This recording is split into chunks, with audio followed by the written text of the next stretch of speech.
Hello, you are welcome to our YouTube channel MWH54 Mothers Without Helpers. The Lord is our strength. Oba perfieni ene no first time had the enye bibi stronko bia wunua ba almost 10 years ni matena se owarefo ene obatan a menko a mehwe emofra na ebusua eno mama akomienu bi na mepesa me ma wo hye ne nso along the line no menya maid ni bi na de farm ni so no menua ma mpese mefa bi na nkakra egusu abesi samre na mepese wo hye bibi nso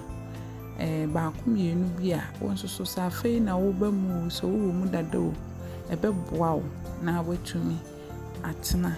se obatan a ebia woni obi a oso mu a ubetumi aya amana yeye na enafom so obi kacha wo se edafom a na wodada enafom ba akokora nenso so wode mpaebo ene ensi ene wodo ekasa wo be ya ubetumi aya amana broso na ya na edi aduane nso so enamase nkakra se ne be ya ijeni beka nti ene no carrot stew ena me de aye jollof enye ne ye enye din minya carrot bi na eja light me de ko share di freezer minimi se ye so light me ye so ye na me refi na ye blog nti me de stew kama eti se tomato stew na ena me de jollof nti de chire na ene no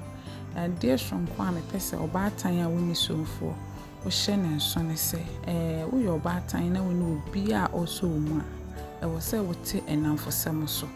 emra a wode namfosam beka wo ho pepepe no eje wo mre bebre obi wo akakra bi ano ne we akotare so no ne na ya adamfo den kakra no ne we akotare so no ne na ya adamfo den obi so ye wadamfo a wo sra wade a untumi enyi ano most at times obi be ye wadamfo a untumi enyi ano nti esa eyi kro wedding kro yenkoja me ha yenyise obatan so de woni obi a umre swa enkora yi ye asantefo se sisi wo ba ne no neturu no obi be hwa wo ba ma okora enti se wa wo ho enkora obi wo a opekosu aya no obi pede ya che obi pede ya no wo mpe yoku se woni ho a na wo do mu jija we hwan na betimi aye sa no ma we ama ukunu kora no no ma na bi wo ha be boro no so enti se bibi wo ho na wo twu ho firi mu ne be ye ya na watwu ho film eyi kro bebrebe wedding kro bebrebe wote wo na afosam so a ene so te already wo wa family ones you have to attend to wo sa keep a lot of friends emwa asori aye bia wo bekobi woni wo kunu ko the same church woni mo samote mo ho ase na mo hunu se mmienu nyina mo ntimi nya nkwala ne ho ema obi anase mo de nkwala no so ebekọ asori aye ni bi ebasa wankasa wo ma nkwala no kra bebre nti mo mmienu no mo ya adwene baako na ebi a aye no de opese wokọ no na okọ most at times na ma wukunu enyina search programs mu ema wo na watimi ahwe atoto no ma yi se ne ebe ya enu se Monday mra no no ma bebre wo de atoto na akwan na within the week no ho ha wo kwa adwuma wa anyi late mesra wo menua ba se wanti no ma bi ase sesie ya eno na be ma wa bre no obi kura wo ho a ni kunu efie na ye na sio ni kunu ne se we de ma menko wo se da obatan a wo marketing kiti a week the whole of the week we je wo mu ho a weekend aba we kura de nyame aye wadom be ma ne fie na ye na si o se emma enso obi wo a onti ase da eyi a obetimi akwa abakora gise wo kokoda ho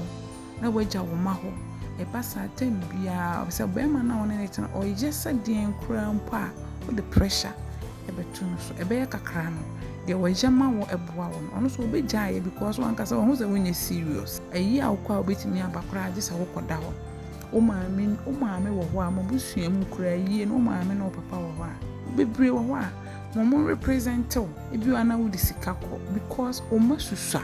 ene no so e very important ya wasa wo ma wani ekọ ho enye se ebia wo mpeni pa na se obi se enkwa yi ana enkọ wedding but enkra no ba samre should be your priority misra wo menua ba eno betimi aboa ama wetimi atoto eno maye ama ho ha na wo nkwa wetumi aye adwuma ukofo wo bi ba ene no first na na wo obi ti a ne maame eba beboa wo ma wo hwe no sisi ukofo obi a wanhwe a obehwe na sa hwe ne maame aka ho nti sisi enafo mu bi nti misro mo wani na ho ukunu ka bia na watie ne wo be ya ho be kire wo no emfa wo mu konkohyem ne wo betumi ne na waye ne fampaibo ye jollof no na aye ready